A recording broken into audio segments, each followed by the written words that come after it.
अस्सलामु अलैकुम वरहमतुल्लाहि वबरकातुहू। अऊज़ु बिल्लाहि मिनश्शैतानिर्रजीम। बिस्मिल्लाहिर्रहमानिर्रहीम।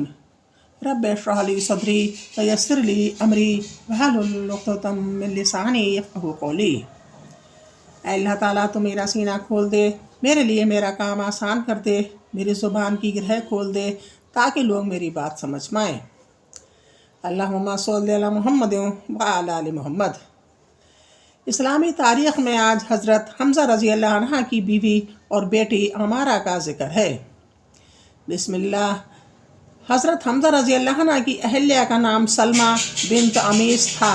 इनकी बहन अस्मा बिन्त अमीस हज़रत अली रज़ी अल्लाह अन्हा के बड़े भाई जाफ़र बिन अबी तालिब की बीवी थीं।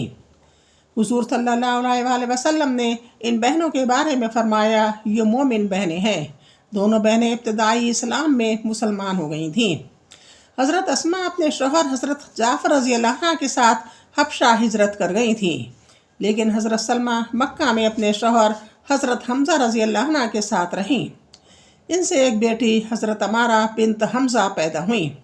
जंग उहद में जब हज़रत हमज़ा रज़ी अल्लाह अन्हा की शहादत हुई और मुसलमान मदीना लौटे तो कमसीन अमारा अपने वालिद हज़रत हमज़ा से मिलने दौड़ती हुई आई और जो सामने आता इससे पूछती, मेरे अब्बू कहाँ हैं। सहाबा हज़रत हमज़ा रज़ी अल्लाह अन्हा की दर्दनाक शहादत को याद करके रो पड़ते, जवाब न दे पाते। यहाँ तक कि हज़रत अली रज़ी अल्लाह अन्हा सामने आ गए। अमारा हज़रत अली रज़ी अल्लाह अन्हा के से कहने लगी, भाईजान अब्बू कहाँ हैं। हज़रत अली ने फरमाया, अमारा रज़ी अल्लाह अन्हा को गोद में उठा लिया। तमाम सहाबा इस बच्ची के यतीम होने पर रोने लगे। चुनाचे हज़रत हस्सान रज़ी अल्लाह अन्हा ने चंद अशार सुनाकर बच्ची को तसल्ली दी। अल्लाह की कुदरत, इंसान की बनावट। अल्लाह ताला ने इंसान को बेहतरीन और ख़ूबसूरत अंदाज में ढाल कर हर एक अज़ू को मखसूस अंदाज में फिट करके किसी न किसी खूबी का हामिल बनाया। आँखों में देखने की सलाहियत तो कानों में सुनने की क़ुव्वत, जहाँ हाथों में खाने पीने की और पकड़ने की ताकत, वहीं पाँवों में चलने की क़ुव्वत और दिलो दिमाग में सोचने की सलाहियत, यहाँ तक कि मैदा को ग़ज़ा हज़म करने की सलाहियत दी। यकीनन यह कुदरत की बहुत बड़ी नेमत है। एक फ़र्ज़ के बारे में कुरान मजीद पर ईमान लाना। कुरान में अल्लाह ताला फरमाता है, ईमान वालों, अल्लाह की ज़ात, इसके रसूल और इसकी किताब यानी कुरान पर ईमान लाओ, जिसको अल्लाह ने अपने रसूल पर नाजिल फरमाया है, और इन किताबों पर भी ईमान लाओ जो इनसे पहले नाजिल की जा चुकी हैं। सूरह निसा 136 आयत। कुरान करीम को अल्लाह ताला की उतारी हुई किताब समझना और इसके हर्फ ब हर्फ सही होने का यकीन रखना फ़र्ज़ है। एक सुन्नत के बारे में। सफ़र से वापसी का सुन्नत तरीक़ा। रसूल अल्लाह सल्लल्लाहु अलैहि वसल्लम सफ़र से वापस आने के बाद पहले मस्जिद जाकर 2 रकत नमाज अदा करते और लोगों से मुलाकात फरमाते, फिर इसके बाद घर तशरीफ़ ले जाते। एक अहम अमल की फजीलत, मुसलमान की ज़रूरत पूरी करना। रसूल अल्लाह सल्लल्लाहु अलैहि वसल्लम ने फरमाया, जो शख्स किसी मुसलमान की कोई तकलीफ़ व परेशानी दूर करेगा तो इस अमल की वजह से अल्लाह ताला क़यामत के दिन इसकी तकालीफ़ और परेशानियों को दूर कर देगा। और जो शख्स अपने मुसलमान भाई का ऐब छुपाएगा, अल्लाह ताला क़यामत के दिन इसके ऐब को छुपाएगा। मुस्लिम 6578। एक गुनाह के बारे में। किसी गुनाह पर राज़ी रहना भी गुनाह है।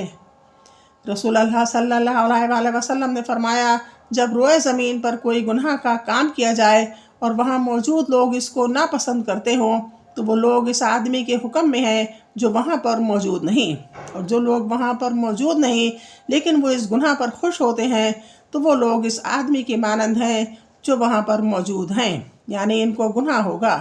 अबू दाऊद 4345। दुनिया के बारे में। दुनिया और आखिरत का मज़ा।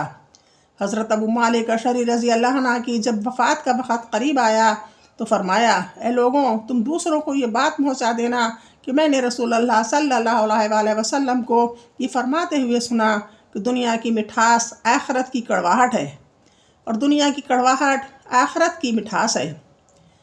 आखिरत के बारे में। ख़ास बंदों के इनामात। कुरान में अल्लाह ताला फरमाता है, हाँ, जो अल्लाह के ख़ास बंदे हैं इनके लिए मुकर्रर शुदा रोज़ी है, यानी हर किस्म के मेवे हैं اور وہ بڑے اکرام کے ساتھ نعمت کے باغوں میں شاہی تختوں پر ایک دوسرے کے سامنے بیٹھے ہوں گے۔ ان اہل جنت کے سامنے لطیف شراب کے جام پیش کیے جائیں گے جس کا رنگ سفید اور پینے والوں کے لیے نہایت لذیذ ہوگی۔ نہ اس سے درد سر ہوگا اور نہ عقل میں فطور آئے گا۔ سورہ صافات 40 سے 47 تک۔ طب نبی سے علاج۔ گھیکوار اور رائی کے فوائد۔ رسول اللہ صلی اللہ علیہ وسلم نے فرمایا، 2 کڑوی چیزوں میں کس قدر شفا ہے، یعنی گھیگوار، ایلوا اور رائی میں۔ گھیگوار چہرے پر لگانے سے چہرے کو نکھارتا ہے، جلد کی خشکی دور کرتا ہے، سر پر لگانے سے بال اگاتا ہے، جلے اور کٹے ہوئے نشانات کو دور کرتا ہے۔ اس کے استعمال کرنے سے شوگر کے مریض کو عافیت ہوتی ہے۔ رائی کا تیل دماغ کو قوت بخشتا ہے، مالش کرنے سے جسم میں چستی پیدا کرتا ہے۔ قرآن کی نصیحت۔ قرآن میں اللہ تعالیٰ فرماتا ہے، اے ایمان والو، تم اللہ اور اس کے رسول کی اطاعت کرو اور شریعت کے مطابق فیصلہ کرنے والے حاکموں کی بھی اطاعت کرو۔ سورہ نساء 59 آیت۔ السلام علیکم، اللہ حافظ۔